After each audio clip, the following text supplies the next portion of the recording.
All right, we're going to kick off the Pikes Peak Area Council of Governments. This is the Water Quality Management Committee meeting. It is July 23rd, 2025, approximately 9 a.m. We're going to go around the room and do introductions. I'm Jonathan Moore, the chair of this committee. I'm with Fountain Sanitation District and Lower Fountain. We'll go over here, Brandon, go around. Brandon Bernard, Security, Water, and Sanitation District. Bill Weisong, County Commissioner, District 3.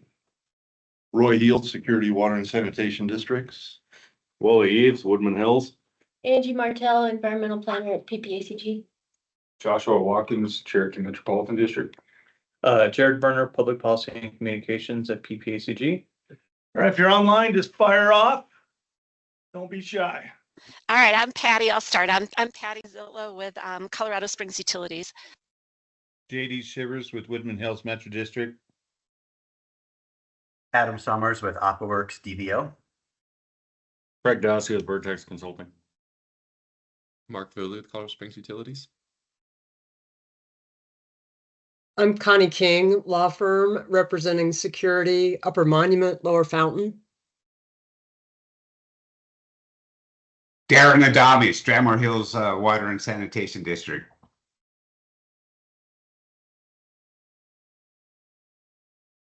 Got everybody, Angie. Can't read their names from here, even with my glasses. All right, we think we got everybody. All right, any changes to the agenda today? Hearing none, can I get a motion to approve? So moved. There a second? Second. All right, all in favor? Aye. All right. Aye. Any opposed? Hearing none. Any changes to the meeting minutes from May 28, 2025? Hearing none, can I get a motion to approve those? Make a motion to approve the minutes. Thank you. Second. Okay, all in favor? Aye. Aye. Any opposed? None, thank you. Item number 4, public comments. Anybody have anything from the public they'd like to bring up today? Okay, hearing none. Bill, this is how these meetings usually go. Understand. Yep. We don't really wait around for anybody. Item number 5, site application, Walden Water and Sanitation District wastewater treatment plant. Adam, do you want to start us off? I'd be glad to. So as a brief introduction, Adam Summers with AquaWorks DBO. We are the design engineer for this project. With me is Craig Dossie. He is also representing Walden Water and Sanitation on the planning side. I know he needs no introduction, and he probably knows everyone at this meeting. So we have submitted a site application to the CVPHE, of which your group has been sent a referral copy. The district has a 53-year-old wastewater treatment plant, and if it's okay, I prepared a few documents. I was going to grab the screen so I could show the folks at the meeting. Great. So I know that there's a general outline that the group likes to review at these meetings. So I've prepared responses and I can walk you through the project. So it's a 53-year-old sequencing batch reactor. It's reached the end of its design life.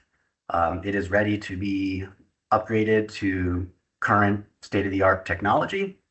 We're proposing on converting this SBR with a groundwater discharge to a membrane bioreactor, which is a much more capable treatment process.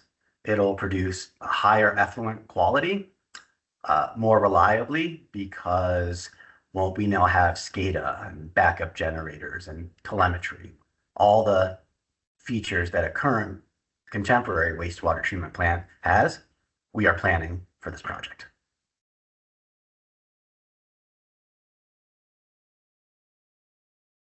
So this here is an image of the project we're proposing. We are applying for a modular wastewater treatment plant.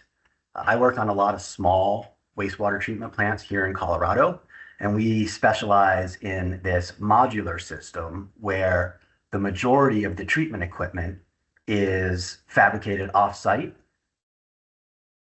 into shipping containers. In parallel, the contractor does the site work with the concrete tanks, and everything comes together. The containers are dropped off on top of the tanks. You spend a couple months plugging everything together, and you have a functional wastewater treatment plant. I did switch are you able to see on your screen a movie now that I have pulled up? Yes. Okay, great. So this here is a movie. This is not a same size facility as Walden, but a different location. So the site work may look a little bit different, but I'm pulling this up to provide a general context of what we're proposing with 2 prefabricated shipping containers where the bulk of the skilled work is performed off-site by a manufacturer that's done this dozens of times, and then it arrives on site and is installed on top of the tanks. The tanks have treatment basins underneath where the liquid moves through the treatment process. Different treatment objectives are met in different basins. The container, like I said, has 80 to 90% of the skilled work. The remaining 10 to 20% comes shipped loose in the container, and the on-site contractor then installs this equipment that we're looking at, the diffusers and the pumps, into the basins. So it's a very cost-effective way to do projects because it cuts down on field time, and it also makes the projects much faster because we can complete the process work and the site work in parallel rather than consecutively.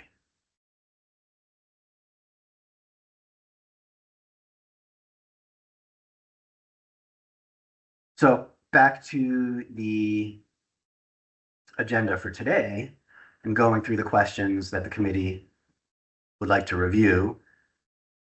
The maintenance and ownership will remain the same. The district will continue to own the facility and it will be operated by their current operator, Ellison, you pronounce her last name?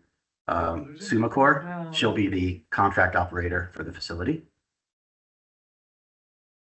We missed some of that. Can you repeat what you just said? I can. Her name, the contract operator, her name is Ellen. She has an A wastewater certification. She will remain the operator for this new facility, but she has the required credentials.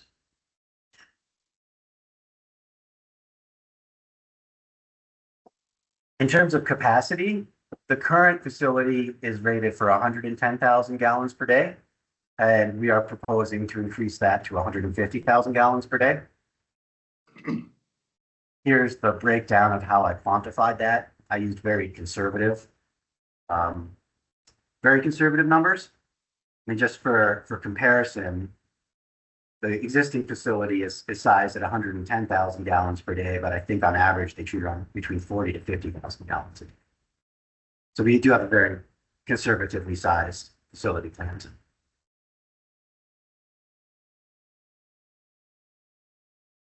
Here are the loading concentrations we're using. These are standard rates that I use on pretty much all my municipal projects, and the CDPHE accepts them with each application. For emergency storage, what I like to do on facilities where I'm converting the treatment is I like to use the old basins as emergency overflow. So we will plumb the treatment system so that if we do exceed the high water level, the liquid will flow by gravity into these existing basins where it'll just sit. We could put an alarm in the bottom so that the operator knows if this basin is ever used. Hopefully it's never used, but if it is, they can install some trash pumps and pump that liquid back into the headworks.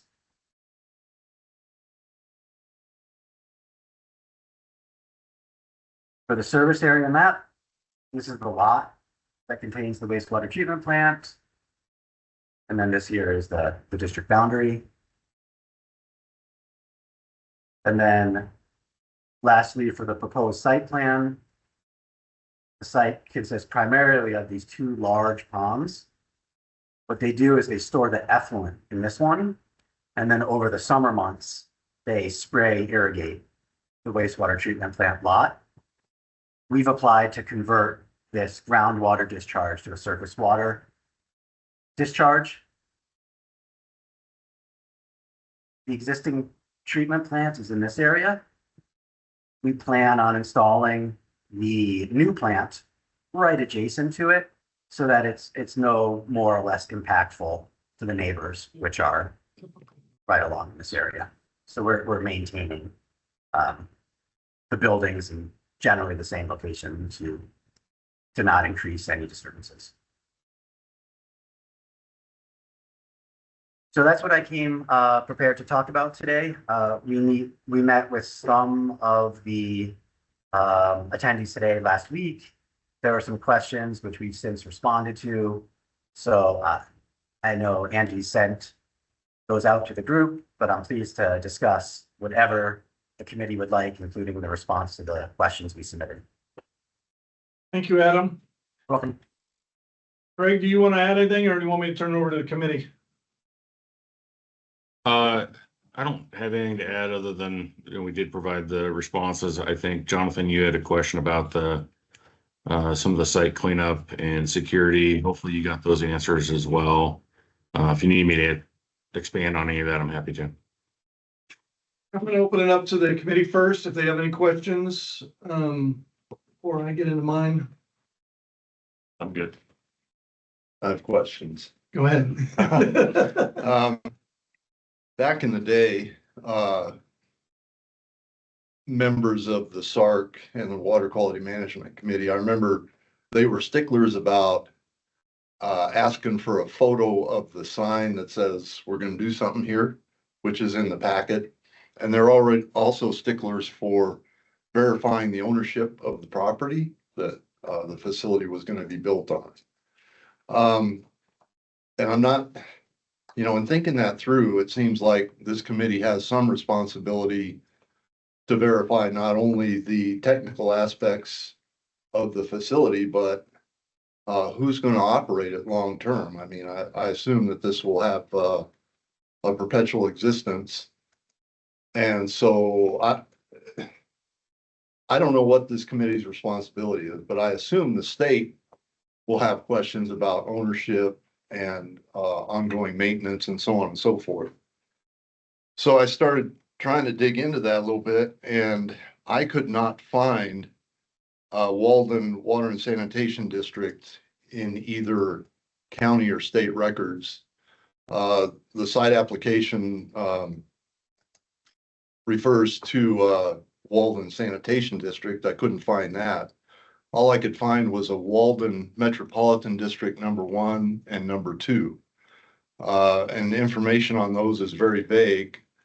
The site application appears to indicate that a Walden corporation is going to be responsible for, I guess, everything, because there's no indication. I didn't find any indication that the metropolitan districts have the wherewithal to undertake this. And again, I don't know if that's our responsibility or not, but it seems like it should be. It is. So fundamentally, and Craig, maybe you can help me with this. It's so good to hear your voice, Craig. It's been a long time. But I never hear that, so it's nice. Well, yeah, anyway, maybe I'm missing something here, but fundamentally, I don't know how we can approve an application by an entity that doesn't exist, as far as I can tell. And I just feel like we need details on, is there a contract between the corporation and one of the metro districts? There's no indication of the cost of the facility that I saw, or how it's going to be financed or paid for. There's a letter from a bank that really doesn't say anything. So I feel like at some level, those questions need to be answered. I would think the county would be interested in those questions, and the state. So it seems like we might as well start here.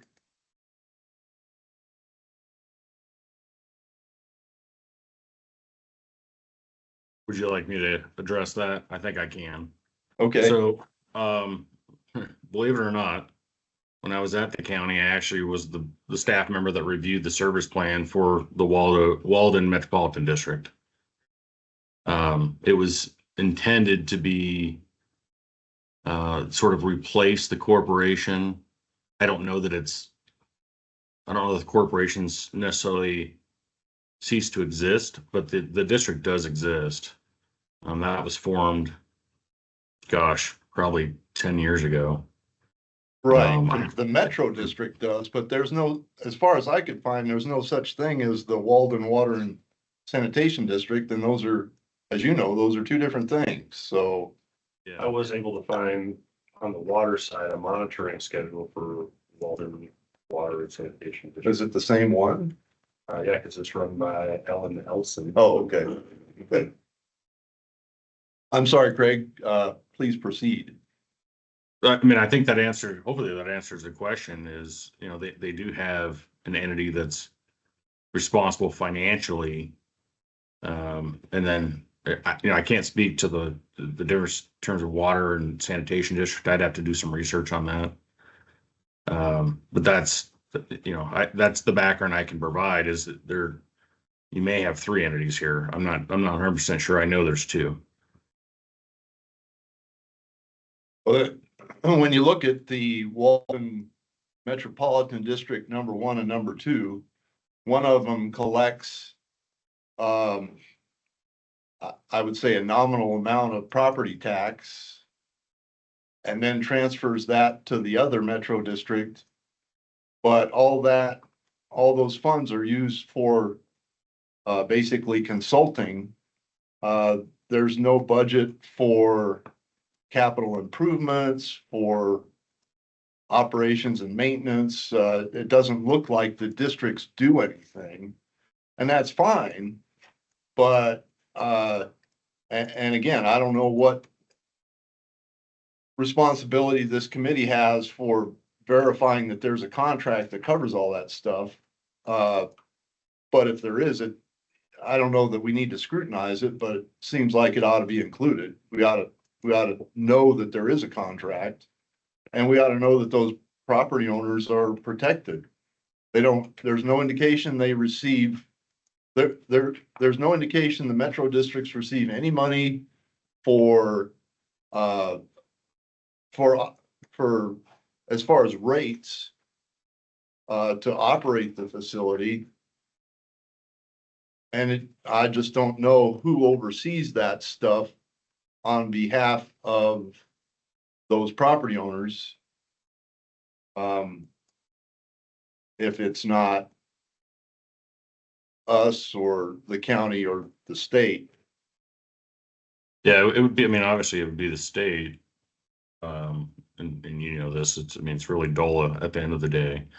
Right. I think you're right. So I'm looking at the assessor's tax roll here for one of the properties, and they're collecting 20 mils right now, which it's not chump change necessarily given the value of the properties within the district. So that's District 2. It'd be asking a lot to ask me to remember what the service plan says, but I think you're right. I think District 2 is the funding entity and District 1 is the management entity. Yeah, I think it was District 1. Well, they both basically have the same budget.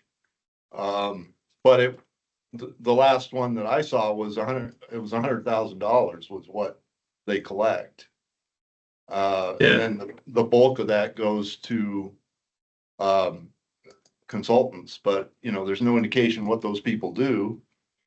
And I guess the other thing that came to light in the SARC meeting, and it seems like we should maybe have more information about it, but apparently the current facility is in violation of their discharge permit. And so I assume maybe there's a compliance order from the state and maybe a compliance schedule.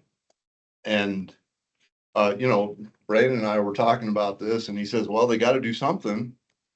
Yeah, I agree, but what is it they have to do? Did the state tell them they gotta do something? Seems like they should have.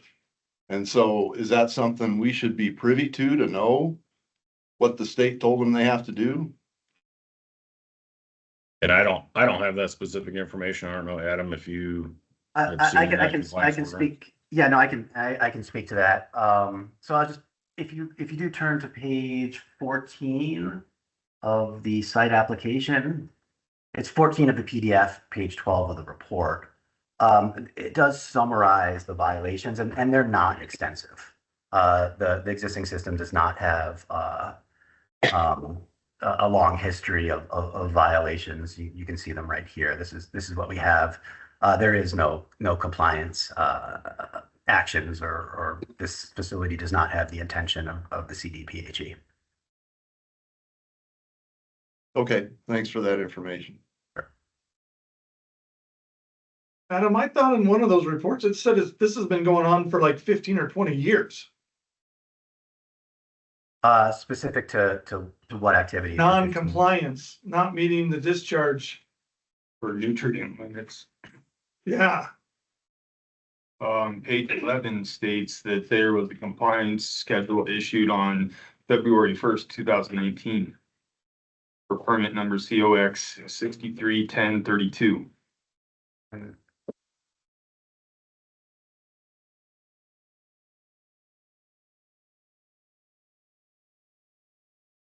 Oh, this is the seepage study that has been extended to 2027. So most of my customers who have this in their discharge permit. See here, I can pull up the permit itself while we're.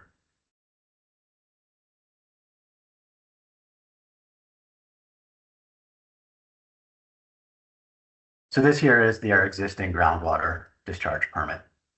So in terms of compliance schedule, it has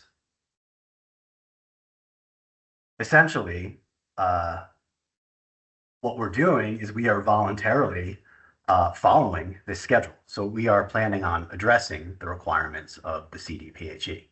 So they've got the carrot and the stick, and we're getting ahead of the stick in here. So all of these activities are pushing or encouraging or directing the district to upgrade their facility.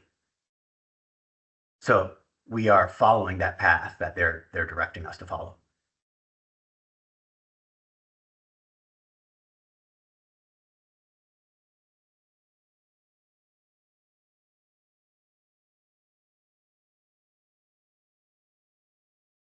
right. So Does that satisfy you? I guess for that one item, yes. Okay. What else? Like, who does Ellen report to? She's her own boss. Yeah, she owns a company. But someone has to contract with her to perform the work. Like, is there a board for? yeah. Well, So there's this is standard for my smaller systems where, you know, contract operations such as Ellen has a contract operations with the district board, and it's renewed every year, every few years. Ellen has the highest credentials. You need a B certification for a membrane bioreactor. She has an A. So the state will accept her, and she's well qualified to operate the new facility.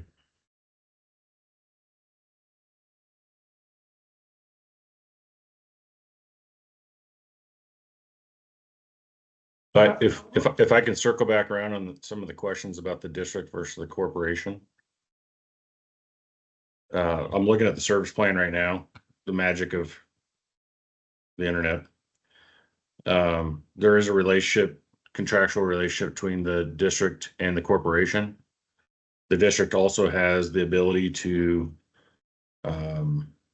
issue debt to finance improvements that specifically stated in the service plan, to finance improvements that will be needed. So that's what we're talking about today, for the existing water and wastewater system.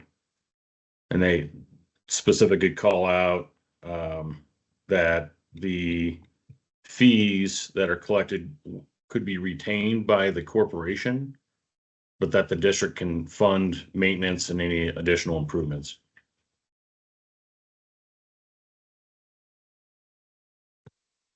This is, I grabbed this right off the EDART in the county's archives.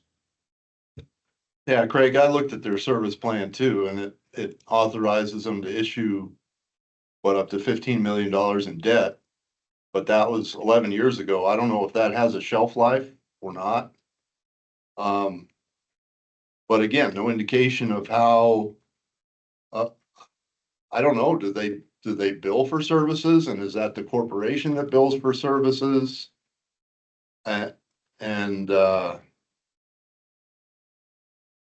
It's just really unclear what the financial structure is of the district, or the metro districts. Yeah, I think what you're saying is who's paying for what and who's collecting what. Yeah, Right. And that, I don't, they do have their 2025 budget posted, and there's really no difference. There's no debt service, there's no capital improvements. All it is, basically paying consulting fees. As an accountant, I have to point out that they're behind in their audit exemption applications to the state by a couple of years.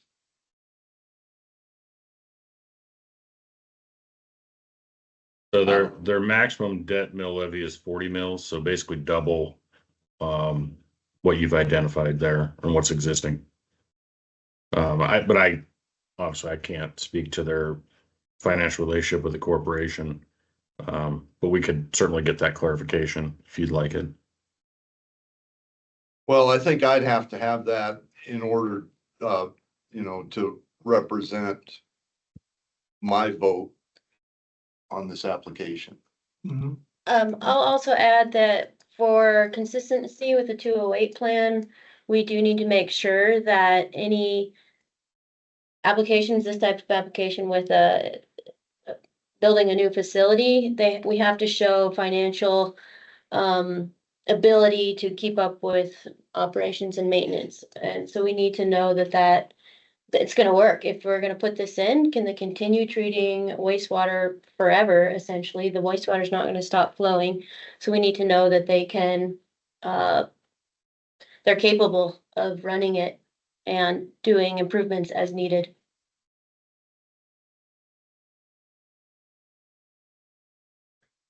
Understood. So we're asking for two things, right? One is how the capital project's going to be financed and who's going to be financially responsible. And then I think for the operation of it, at least in my mind, I know there was in the site app, there was an estimated operations cost for the proposed facility. But I think seeing what their existing O&M expenses are for the existing facility, and then, comparing those, and then a discussion of the, of how that would be financed, whether it's through increased mill levy or not, because I think we all know an MBR is going to be a little more expensive to operate than their current facility. So just making sure they can cover that delta.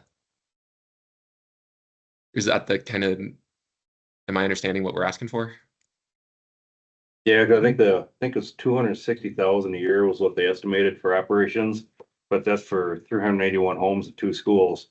So everyone's bill is gonna go up by $60. Do they know it's going to? But again, who's sending them a bill? Because apparently it's not the district. So I guess it's the corporation, and it just seems like there should be more transparency within the district so that we understand what the public entity's doing. Yeah, and I'll reach out to it's really the Dunstans and get that information. I don't know the answer to that, Okay. But I'd be happy to get it. I mean, I think that's a very fair comment, and it is a little bit muddier than the luxury of just being a district and not having to deal with the previous corporation. So I agree, it's a little bit muddy. We can certainly get that clarity. Okay. Any more questions, Roy? That's probably enough for now. Okay, I'm gonna bring it back to the committee for any other questions or concerns. Hearing none, I know this is a big one. Based on my comments on the sludge that's on site, I guess I was looking for, not, hey, we're gonna take care of this at a later date. I was looking for how we're gonna take care of it now. So what I don't want is a contractor to get a little excited and just bury that sludge on site, because there's no membrane under it. And so if Matt Dodson would have called me, I would have recommended Terra Genesis LLC, who we use to get rid of the sludge. And there's other companies I know, I don't know who else you guys use to get rid of yours. There's other companies that are licensed at the state level to get rid of it. That's what I was looking for. I was looking for, hey, we contacted X. Here's the amount they told us that it's going to take to get rid of it, kind of thing. And it's going to be taken care of. That's what I'm still looking for, because this is hazardous material that's just laying out in the open, and the trail system leads you right to it. So everybody who uses that trail goes right there. And if they don't know what it is, they're going to play in it. And that's why I'm concerned. So that still has not been answered for me. The security fence, again, the trail leads you right to this site, and there's no gates or anything. So I'm looking for a site plan that shows what the security fence is going to look like and what type of fence that's going to be. Yeah, so I can address that one, Jonathan, in terms of the fencing. I had a discussion with Bill Dunstan. They really don't want to have to do chain link barbed wire within the subdivision. It's a nice subdivision. I mean, you live there. So their goal with the containerized system is the container itself, and obviously the pits underneath are going to be secure. They are going to fix the fence that's there today and then add additional fencing around the repurposed pit, which I think should address everything moving forward in terms of, the public's access to the facility. So right now the fence is barbed wire, and it's just like 3 lines of barbed wire. Anybody can get through that. I know it's a Class A subdivision around it, but you need a security fence that's 6 feet tall that doesn't let anybody in there. Because right now I can literally walk right up to those aeration basins. And there's nothing stopping any of these kids from doing that. So in my opinion, you need a security fence like all of us have around our treatment facilities. For authorized personnel only. Yes. And it needs to be just what you said. Federal requirement. Yeah, I think it might even be a federal or state requirement actually to have that. That's why I brought it up last week. I mean, I'm just saying, unless I'm wrong here, someone from the committee could correct me, but. Wouldn't want. Right, yeah, I know, you're just asking for trouble. So I'm kind of with Roy right now. I think I'm leaning towards tabling this for now until we get some more answers, and I'm going to bring it back to the committee and get some input from the committee members on how they want to move forward with this. Yeah, I'd say table it for now. I don't feel like, I couldn't approve it. I couldn't vote to approve it. So. And Roy brought up some great points. What we don't want is all of a sudden this district, for a terrible term, I'm gonna call it a developer's district, because that's what it is. They get crunched for cash. Next thing you know, they're gone. Because we've seen this, I've seen it in my own district with, entities where the developer just leaves. The next thing everyone's like, well, who's gonna run this now? So that's why this operations and management is so critical. Where is that money going? Because right now, again, I'm reading the report. This has been out of compliance for years. So that tells me not enough money's been put towards it already. Is that fair? I'm looking at the committee here. Yeah, so. I'm pulling up all of their history since 2012. with CDPHE right now. Or Okay. 2009, I mean, I it was just read their- CDPHE, and there's a document as of January 18th, 2024, notices, and one of them is the owners will contact a biosolids contractor to haul away sludge from the plant. Oh, there you go. There you go. What year? 2024. Okay. Yeah, so they're, and again, I'm looking, you know, if we make this go to the next level, I mean, I want to keep it moving, but then we lose our hammer. We have no, I mean, it's like, we'll get back to you, you know? Yeah. So I'm looking for a motion from the committee to just table this so we get more information. So I certainly think that's an appropriate next step, given the questions. Craig and I can go back and do our work, and I've been tracking the questions that the committee's made, and I want to make sure that we've got them and we have time to address them so that we're prepared.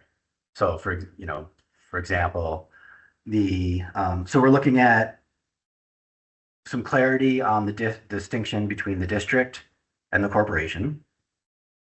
We're looking at how the project will fund the capital costs for the project. And then that trickles down as how will it fund the debt repayment as well as the O&M costs for the district and what that does to the rates.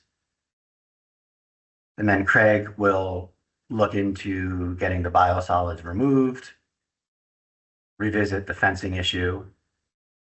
Were there any other questions so that we can be fully prepared next time to go over any comments the committee may have?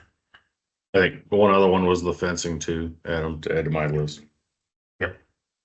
And were you all comfortable with being in violation of their permit? Do you want more information there?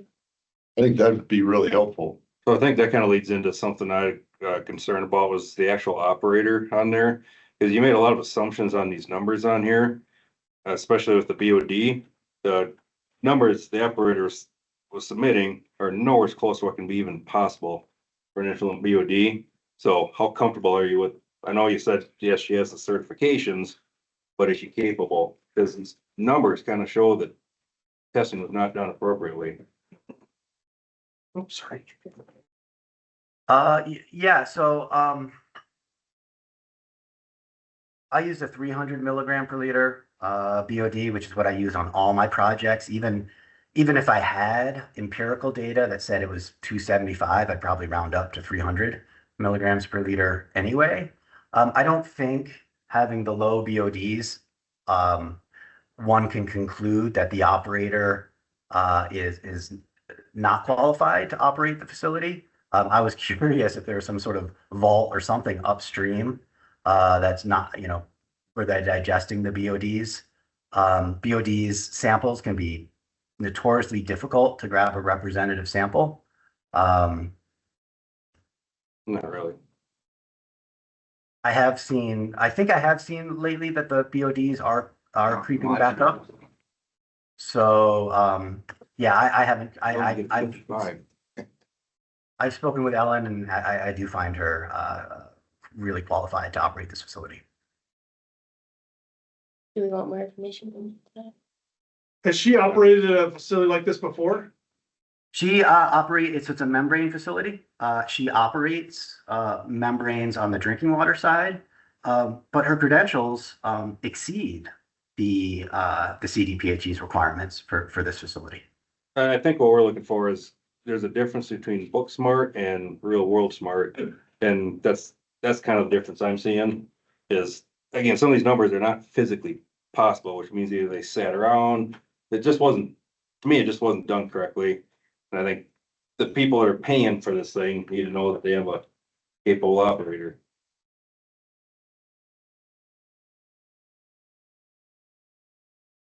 I understood that a question came up during the SARC about just any water rights concerns about what appears to be moving the effluent over the hill. And, I don't know that that's necessarily any of our business, but those of us who are in the water business also are just kind of intrigued by that. So, and I don't know that there was an answer to that in any of the responses, whether. No, there wasn't. Instead, they would address it. We haven't heard anything, you know. Thank you for that. I was looking for it. I kept looking through and I couldn't, maybe I should take my glasses off because I didn't. Yeah. Yeah, because you have to redo your augmentation plan. Right. It's part of this. Yeah. Right, so, yeah, and again, no indication at all about how the water side works. Maybe it's none of our business, but. Oh, it is. This is the water quality. Yeah. It's water and wastewater. I would just love to know. And again, fundamentally, and I guess I'm kind of a stickler for this, but if an application comes back in the name of an entity that doesn't exist, I mean, I think that should be corrected, and I'm not sure what the correct entity is, but who really is applying for this permit or application? I'm 100% agreeing with you on that. So we need to see that Walden Water and Sanitation District exists. I don't think they do either. I mean, I think I'd have seen it if they do. Same. So. It's Walden Corporation. Well, in these metro districts. Yeah. But at least put the application in the name of whoever it should be in and not some fictitious group. And Adam, I want to piggyback on something Roy was getting at earlier. I want to see that the mill levies that are being collected that go to O&M only go to O&M, that they can't be transferred to the overall metro district. They have to be used for O&M. They can't be substituted. And that way, it's always going there. It's always building, and it can't go into someone's pocket. Not saying it would. Yeah.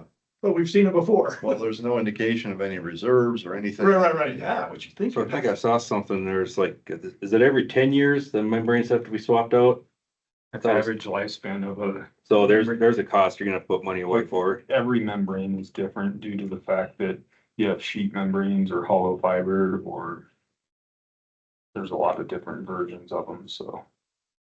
Yeah. You know what state and county. Yeah, what they're proposing is a sheet membrane submerged within the bioreactor itself.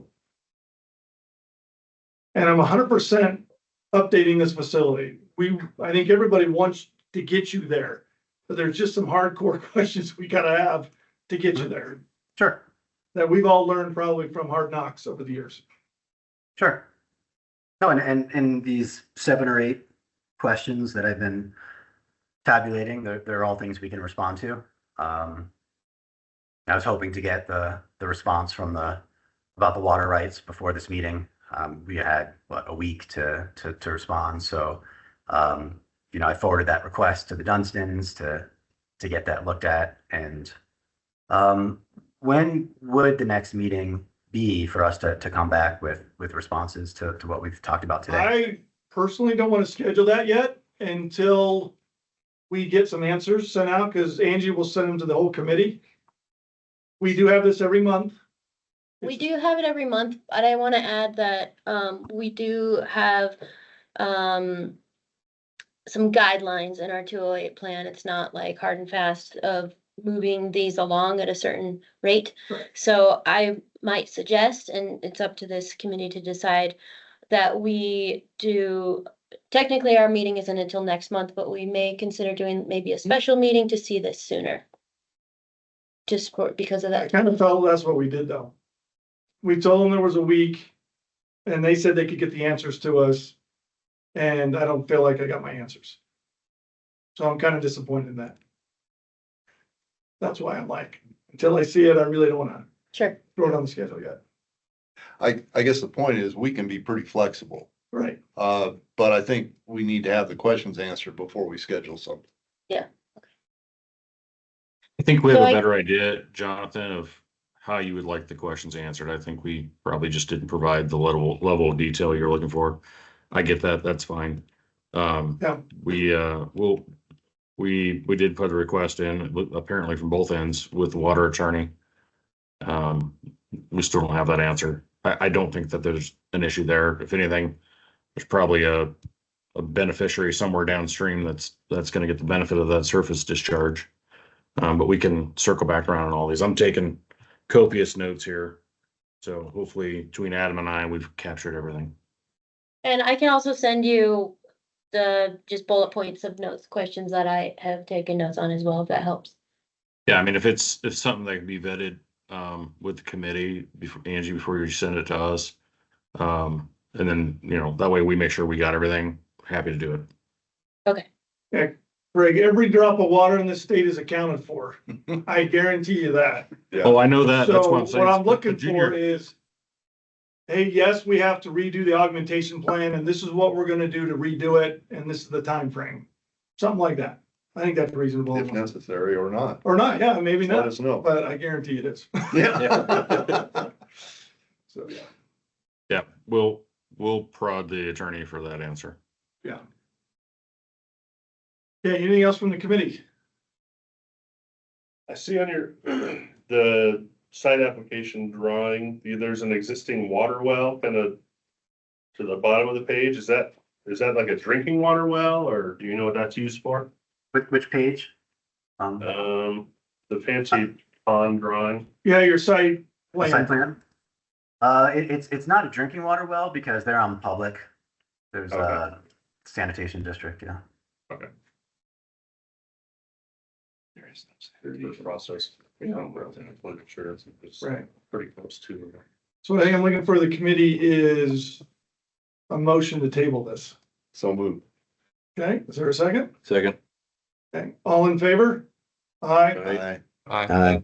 Aye. Any opposed? Hearing none. Thank you, gentlemen. Okay, we'll be back. Thank you. Thank you, guys. I appreciate the committee's questions and toughness. I also appreciate that the county commissioner this time was the easy one for me. Thanks, Craig. Good to see you. Yeah.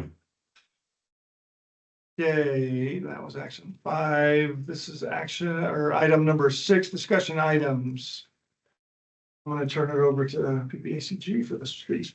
So I'll start on this first one. This is primarily just awareness. You all should have received a letter that the PACG sent to literally 100 members of the US House and the US Senate regarding the proposed cuts to the state revolving fund.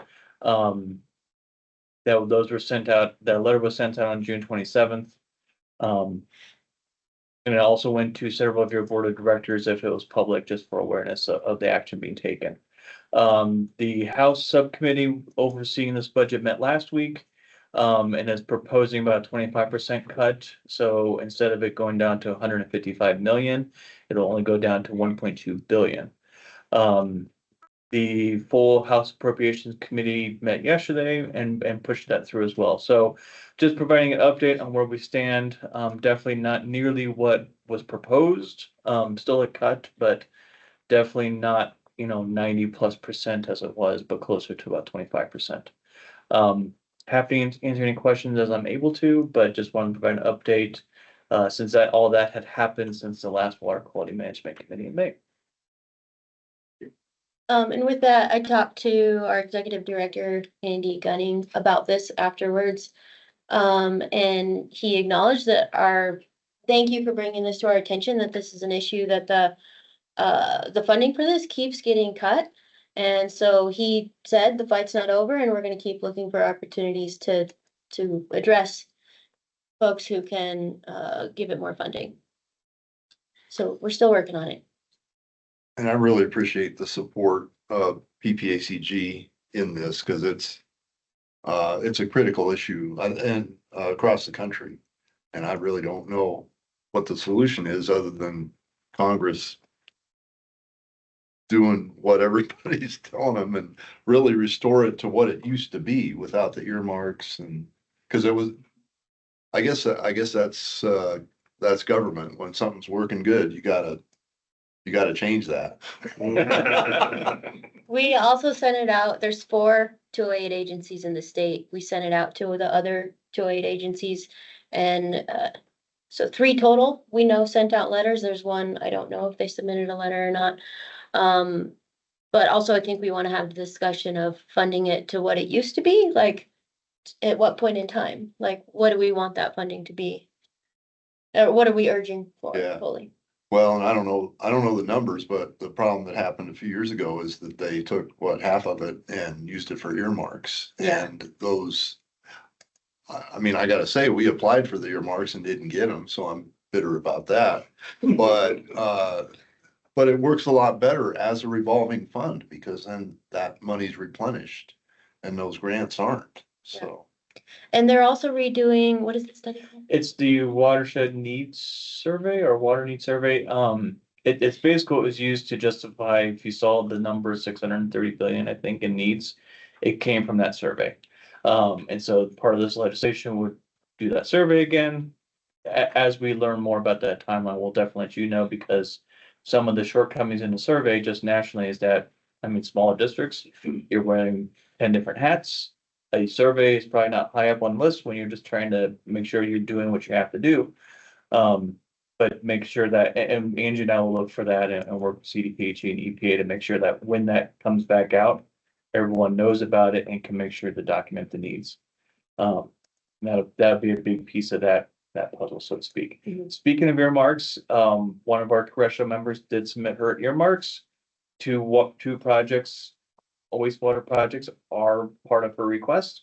Whether they get approved is a totally different story, but it would not fully fund those facilities. But it would at least be better than nothing, so to speak. So, we're, as Angie said, we're making sure that we're advocating for that. Part of our letter also did address the formula that states get.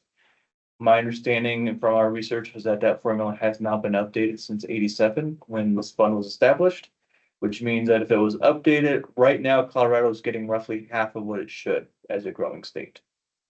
And so that was also part of our recommendation was A, fund it, B, look at the formula. I was just thinking too, and I don't want to belabor it, but one of the issues was with the earmarks is that I think EPA administers those directly, and they really don't know how to do it. With the revolving fund, there's a structure set up in each state to administer that funding, and it's relatively efficient. But a lot of that money that's been dedicated toward earmarks has gone unused because the people doing it don't know how to administer it.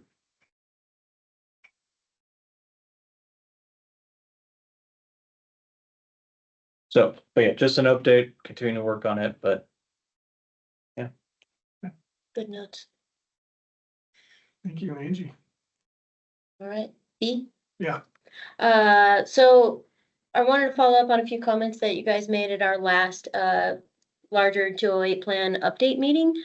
And also ask, would it be helpful for this group online as well, to have some sort of a presentation on what the 208 plan is, what your role is, as operators, but also as a WQMC, in that 208 plan? Would that, or do you guys feel pretty good about it? I came into this thinking you guys already knew it all, but now I'm getting questions. So mistaken. At our last meeting, there were some comments that we need some education on the 208 plan. I'm not saying everyone. Would it be helpful for this group to have something like that? I think so, yeah. Yeah. Okay, I mean, even for the older people Mhm. and, just a refresher too. okay, okay. The ones that used to know but have forgotten. Yeah. Okay, I can, any specific, I have a lot of things in mind that we can cover. Any specific asks? When to use it, when not to, kind of big picture. Big picture, yep, Yeah, okay, and the importance of it. I have a binder of it, but I rarely look at it. Yeah. Because probably I don't realize I should be. That's okay. The other question then is, when we, at that previous meeting, we asked, how do you use the 208 plan? And so we know how you use it, then we can know how we can best update it to your needs, following what's required, of course, but, some of the answers were, or most of the answers were, we use it for site applications. But I'm curious if anyone is able or interested in elaborating on how do you use it for site applications? Like, do you actually reference it? Maybe you don't. And you don't have to say, no, I don't. But, No, I don't, but it'd be good to tell us how we should. okay. Is so no specifics on like how exactly you use it for site I apps? know there's a checklist for the SART, but There's not. I thought there was like, here's the There's things a- you should. look Someone at. like maybe put that together kind of on the side, but it's not included in our 208 plan. Oh, right. And I put that together on the side. Yeah, there you go.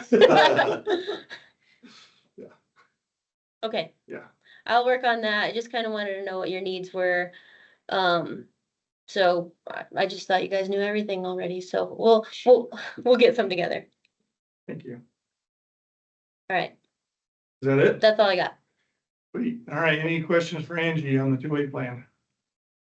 Oh, one last thing, sorry. I'm sorry. Go, go.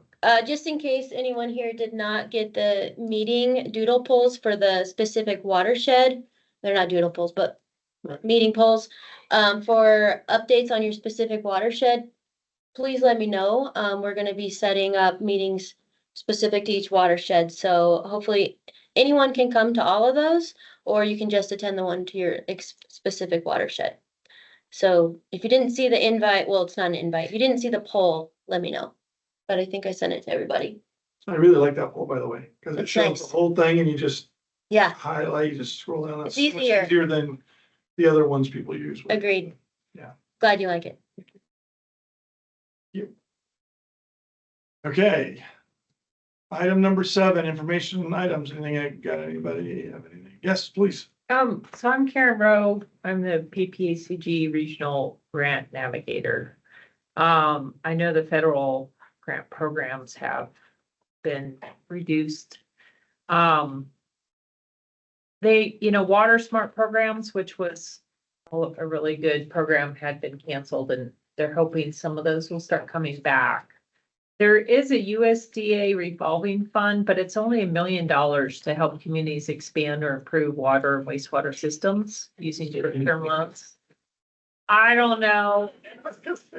It's $1 million, and I think it's the whole nation, so I don't know. You know what I mean? Like, Can't even buy donuts for that.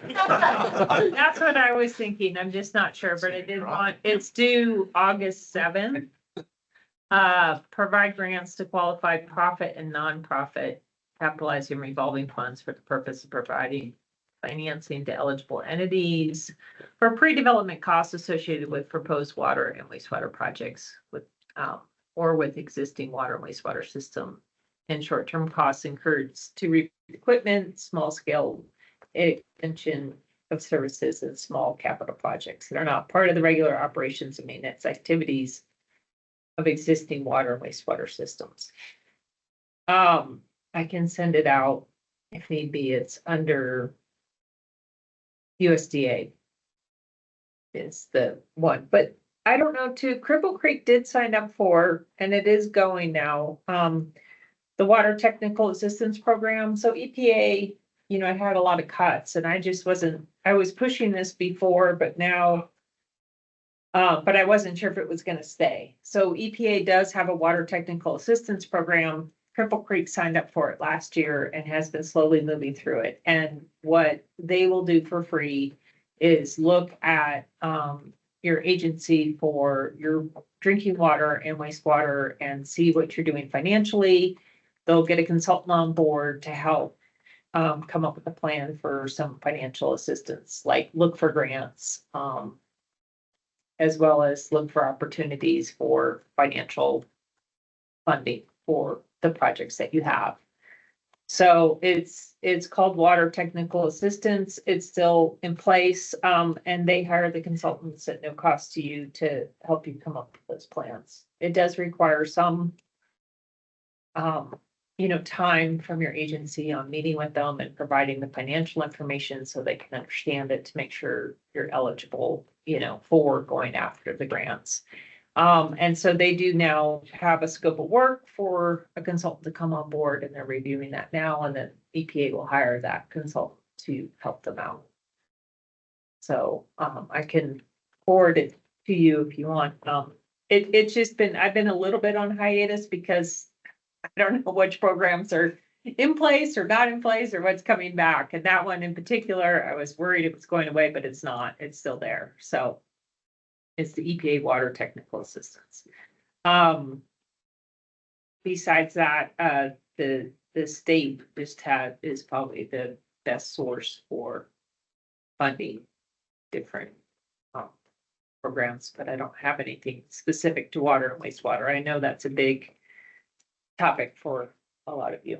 So a lot of communities that I'm working with. There is a state program for, small underserved communities, I think is what they call it. I don't know if it says disadvantaged in there, but it says underserved, for, emerging contaminants. So, I can put that in the notes as well. Okay, that would be good. Yeah, I was looking back. I just had a presentation on what the feds seem to be going towards. I know EV charging's all out, you know, so it's less of the environmental and more, it says looking at road and bridges. But I don't know where the water stands, with the federal level. But they are looking, the one thing they said the trend seems to be is more formula funding to go out again and less of the discretionary, which is the grant programs. That's just the trend from the federal level, which I think is good and bad. Like it can be really good, but sometimes the more needed communities may not get it. I don't know. But that's just the general trend for the federal funding. I was trying to look at what else they might have, but that's about it for as it pertains to water quality.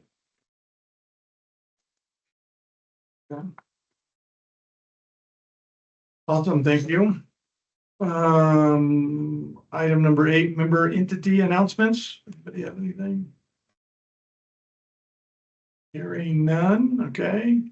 Item number 9, meeting schedules. Again, this is a monthly meeting. If we have something, if not, we'll cancel that. So as of right now, we don't have possibly anything yet, but we could. Okay. Thank you everybody for being here. Thank you for being online. Great comments, great discussion. Sometimes we just, have to get the information we need before we can keep moving things forward. That's the whole purpose. That's right. Even though it's a good thing, I mean, we all want better water quality in our world. Is there a motion to adjourn? I'll make a motion to adjourn. Oh, I'll second. Okay, all in favor? Aye. Aye. Any opposed? Hearing none. Thank you again, everybody. Thank you, Angie. Thanks, everybody.